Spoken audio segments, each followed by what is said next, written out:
5 ఏళ్ల వయసున్నప్పుడు ఆయన నాన్నగారు చనిపోయారు. 16 ఏళ్ల వయసున్నప్పుడు ఆయన విద్యాభ్యాసం ఆపేశాడు. 17 ఏళ్ల వయసులోనే 4 ఉద్యోగాల నుంచి తొలగించబడ్డాడు. 18 ఏళ్ల వయసులో వివాహం చేసుకున్నాడు. 18 నుంచి 22 ఏళ్ల వయసులో రైల్ రోడ్ కండక్టర్ గా పనిచేశాడు, కానీ విఫలమయ్యాడు. లా స్కూల్ కి అప్లై చేశాడు, కానీ తిరస్కరించబడ్డాడు. ఇన్సూరెన్స్ సేల్స్ మ్యాన్ గా మారాడు, కానీ ఈసారి ఘోరంగా విఫలమయ్యాడు. 19 ఏళ్ల వయసులో తండ్రి అయ్యాడు. 20 ఏళ్లప్పుడు తన భార్య తనను వదిలేసింది. ఒక చిన్న హోటల్లో కుక్ అయ్యాడు. శరీరానికి కష్టం మిగిలిన తప్ప జీవితంలో ఏ ఎదుగుదల లేదు. అలా దుర్భరమైన జీవితం గడుపుతూ 65 ఏళ్ల వయసులో రిటైర్ అయ్యాడు. రిటైర్ అయిన రోజు గవర్నమెంట్ నుంచి అతి చిన్న మొత్తమైన $105 పుచ్చుకున్నాడు. ఆత్మహత్యా యత్నం చేసుకోవాలనుకున్నాడు. బ్రతికుండడం వృధా అనుకున్నాడు. ఎందుకంటే తన జీవితంలో చాలా సార్లు ఘోరాతి ఘోరంగా విఫలమయ్యాడు.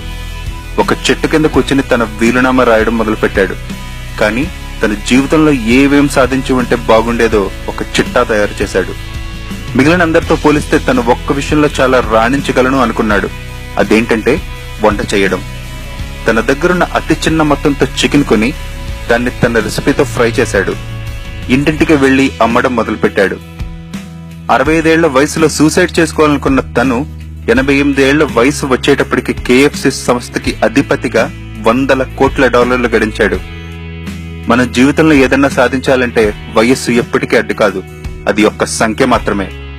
గుండెల నిండా దమ్ముంటే, సంకల్ప బలం గట్టిదైతే, ఏదైనా చేయగలనన్న నమ్మకం నీకుంటే నిన్ను ఆపే సత్తా దేవుడికి కూడా లేదు.